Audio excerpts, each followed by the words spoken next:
কক্সবাজার ভ্রমণের প্রথম দিন আমরা দেখেছিলাম কিভাবে ঢাকা থেকে কক্সবাজারে ট্রেনের মাধ্যমে গিয়েছিলাম এবং রেডিয়েন্ট ফিশ ওয়ার্ল্ডে আমরা ভ্রমণ করেছিলাম।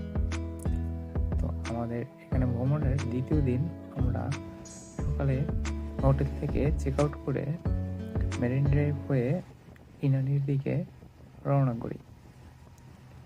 আমরা একটা সিএনজি রিজার্ভ করে মেরিন ড্রাইভের অপরূপ সৌন্দর্য দেখতে দেখতে ডলফিন মোড় থেকে ইনানি বিচ অবধি দূরত্ব 24 কিলোমিটার।